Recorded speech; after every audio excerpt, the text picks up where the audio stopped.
When I made the major move from Kenya to the US, I thought I was well prepared mentally for the many changes in the new country, but turns out I wasn't. I had my fair share of being shocked. Yeah, shock is right because I experienced culture shock across a broad array of areas, from food to people's values to social interactions, you name it. For today, let's talk about culture shock related to driving and being on the roads in the US. Welcome back to another episode of Diaspora Honey and Beestings, where we talk about the experience of living abroad. If you are new to this channel, my name is Lydia Atandi, and I'm just really so glad that you're here with us today. If you are a returning viewer, what can I say? I really appreciate you tuning in again. It's always such a pleasure hanging out with you. For those who are new to the channel, I am a Kenyan that has lived in the US for 10 years. And in this forum, I share my different experiences that I have encountered while living abroad and what we can learn from them. Now, today the topic of our conversation is one that largely inspired me to get started on my YouTube channel, and that is culture shock. We will be discussing culture shock, and we'll be specific to one subtopic under this because the topic of culture shock is just so broad. For today, we will focus on culture shock in regards to driving and infrastructure. I will break down 8 points regarding that. Let us dive right in, shall we? So the first thing that threw me off when I moved to the US is driving on the right side of the road. Now, in Kenya, the norm is that drivers keep left on the road, okay? When I lived in Kenya, I watched a few American movies that kept me well versed about the right-sided driving in the US, but even then, I was a little disoriented when I moved abroad. Now, one thing that helped me was the fact that I rarely drove when I lived in Kenya. Nairobi, which is the capital city of Kenya and where I grew up in, Nairobi is a hard city to drive in, so I was terrified of driving when I lived there. I guess that was a blessing in disguise, and I'll tell you why. For my friends that drove a lot in Kenya and then moved to the US, they had a lot of muscle memory to unlearn because of getting used to driving on the left side of the road for a long time. I, on the other hand, because I rarely drove in Kenya, I didn't have much driving muscle memory to undo when I moved abroad, so I wasn't too disoriented when I learned how to drive in the US.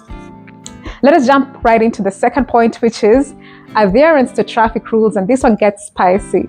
In the US, most people adhere strictly to traffic rules. Red actually means stop. The stop sign actually means stop. In Kenya, I will also say that most people abide by traffic rules, but there's also a good number of people that have created their own rules, and that's what they will choose to abide by. Traffic lights are considered a suggestion to some people. Some people interpret a red line to mean we highly recommend you stop, but you can drive ahead if the road looks good. Also, there's another group of drivers that will literally do what they want on the road. They will create a lane where none exists. They will cut you and join your lane with no indication or courtesy. They will drive at neck-breaking speeds, and they will not slow down for anything. These people will leave you with more questions than answers. When you get on the road, it can be frustrating when all you're trying to do is obey the traffic rules and get to your destination safely. So I guess it was a culture shock. It was culture shock when I moved abroad and found that a vast majority of people obey traffic rules and very few people defy them. Another factor concerning driving that is tied to the previous point is the consequences of not abiding by traffic rules. In the US, failure to abide by traffic rules leads to punitive consequences such as costly tickets, court cases, or a hike in car insurance premiums. In Kenya, there's also punitive consequences to breaking traffic rules. The most common of them is, paying fines. The difference, however, is that between the two countries is the consistency with which the consequences are implemented. In the US, you are almost always guaranteed to pay for your driving mistakes, except sometimes when it's your first time on some minor mistakes, in which case you will likely get a warning. If you are on the wrong side of traffic rules in Kenya, many times you will pay a fine for it. Unfortunately, some people will pay a bribe to avoid paying a bigger fine, and other people will pay nothing. A few times the police have stopped innocent citizens on the road and have accused them of mistakes they have not committed so that they can charge them. This is one thing I wish was different in our country. This is something we could really work on.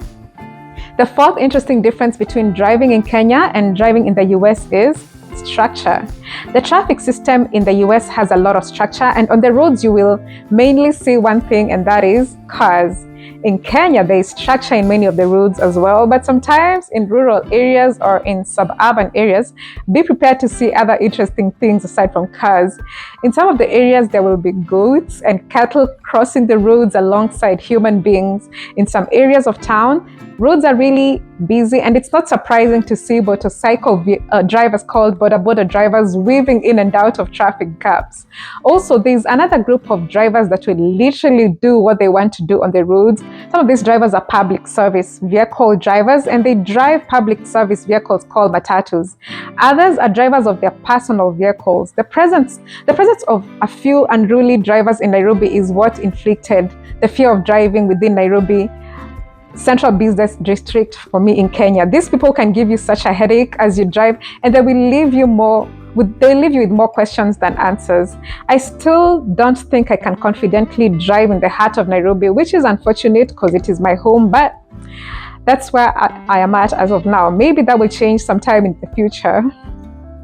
The fifth aspect of culture shock I experienced when I moved abroad is the nature of traffic.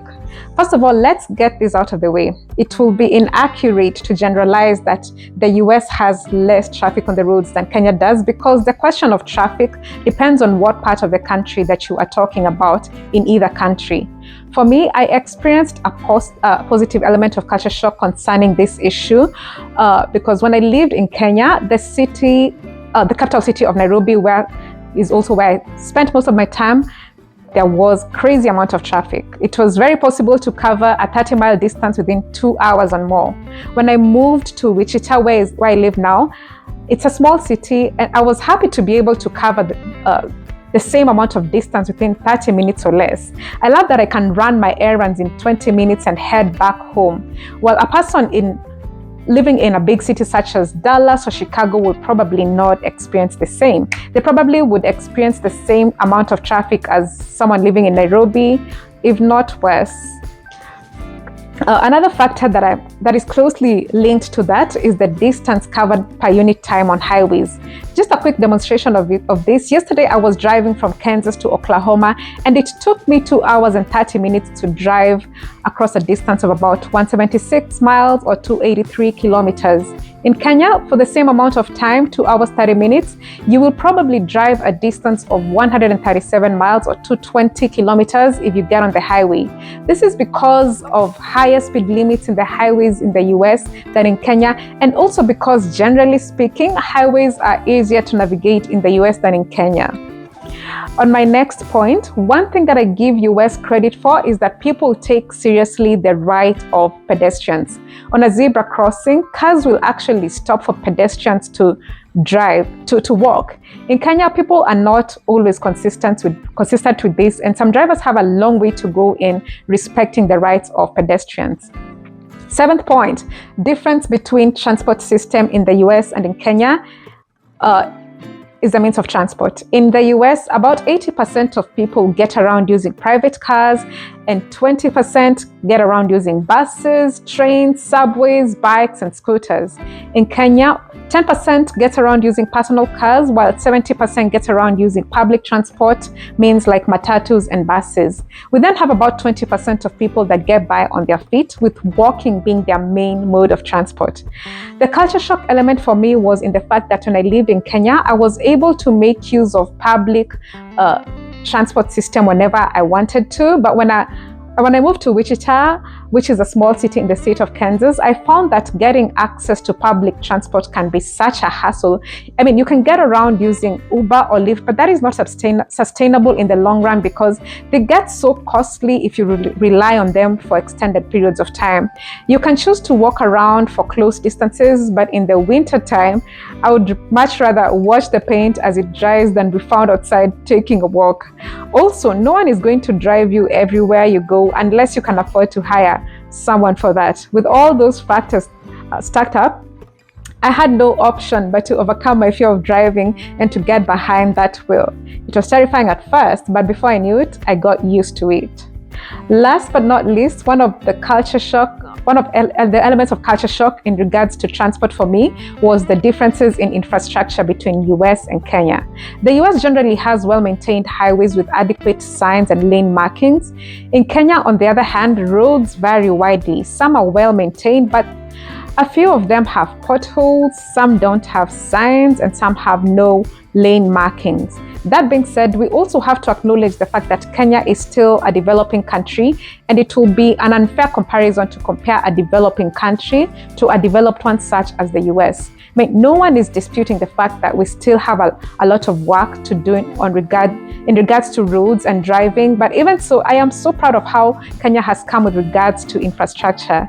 Developments such as the Thika Superhighway, the Southern Bypass, the Eastern Bypass, the SGR, and the beautiful expressway, among other projects, they make me so happy and proud, to be a Kenyan. Kenya boasts a strong and improving road system.